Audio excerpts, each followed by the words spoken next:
స్వచ్ఛ కడప అనేటువంటి కార్యక్రమాన్ని మన గౌరవ ఎమ్మెల్యే గారు మాధవిరెడ్డి గారు ప్రతిరోజు చేస్తూ ఉన్నారు.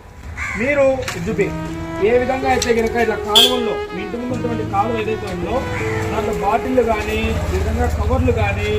లేదంటే కనుక డైపర్స్ కానీ, లేదంటే కనుక ఇతరత్ర వేస్టేజ్లు ఏవైతే ఉన్నాయో అవి వేయటం వల్ల ఇవి బ్లాక్ అయిపోయి చాలా రకాలైనటువంటి వ్యాధులు వచ్చేదానికి, క్రిములు వచ్చేదానికి అవకాశం ఉంటుంది. కాబట్టి మీరందరికీ హంబుల్ రిక్వెస్ట్ ఏమంటే కడప నగరంలో ఉన్నటువంటి ప్రతి ఒక్కరికి దయచేసి మీ ఇంటి ముందు ఉన్నటువంటి కాలువల్లో ఎటువంటి ఏవైతే ప్లాస్టిక్ కానీ, కవర్లు కానీ, లేదంటే డైపర్లు కానీ, లేదంటే ఇంకొక చెత్త పదార్థాలు వేయద్దని చెప్పేసి మిమ్మల్ని అందరినీ పేరున హృదయపూర్వకంగా మేము ఎమ్మెల్యే మాధవిరెడ్డి గారి తరఫున విన్నవించుకుంటా ఉన్నాం.